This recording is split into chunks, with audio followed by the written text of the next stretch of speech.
حضرت عمر بن عبدالعزیز رحمۃ اللہ علیہ ایک دن رات کو نا سپاہیوں کے ساتھ جناب عمر بن عبدالعزیز نکلے گلی میں دیکھنے کے کوئی مسئلہ تو نہیں کسی کو، تو فٹ پاتھ پہ سڑک کنارے ایک بزرگ سو رہے تھے۔ اس زمانے میں لوگ کھڑاؤں پہنتے تھے، لکڑی کے جوتے۔ تو جناب عمر بن عبدالعزیز کا پیر بابا جی کے پیر پہ آ گیا، سوئے ہوئے تھے۔ اب اچانک موٹر سائیکل سے ٹکر ہو تو لوگ کیا کہتے ہیں؟ اندھے ہو۔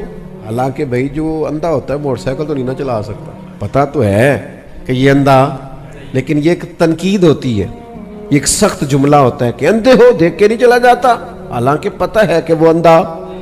یہ ایک تانا ہوتا ہے، اس کے لیے تنقید ہوتی ہے، غصے کا اظہار ہوتا ہے کہ آپ اندھے ہیں کوئی۔ حضرت عمر بن عبدالعزیز رحمۃ اللہ علیہ کا پیر ان بزرگوں کے پیر پہ آیا نا، تو بابا جی بھی اٹھے تو بڑی جذبات میں کہنے لگے اندھے ہیں آپ؟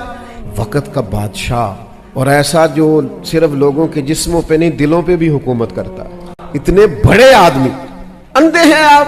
بڑا سخت غصہ دلانے والی بات تھی، پر یہ ہوتا ہے کمال مومن کا۔ بابا جی ماڑے بندے ہیں جو سڑک پہ سو رہے ہیں، گھر جگہ ہی نہیں، غریب آدمی ہوگا نا، اور وقت کے بادشاہ کو کہہ دیا آپ اندھے۔ حضرت عمر بن عبدالعزیز مسکرا پڑے۔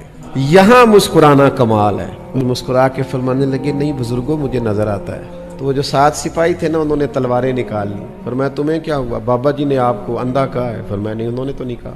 کہ جناب کہا ہے۔ تو آپ فرمانے لگے بابا جی تم سے باتیں کر رہے تھے، مجھ سے کر رہے تھے؟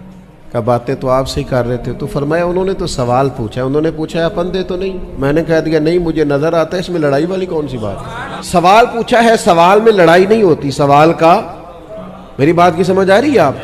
لیکن ہم کیا کرتے ہیں؟ ہم جواب میں لڑائی کرتے ہیں، بحث کرتے ہیں۔ جرت کیسے ہوئی؟ بھئی جرت ایسے ہوئی ہے کہ یہ سوال کیے جا سکتے ہیں۔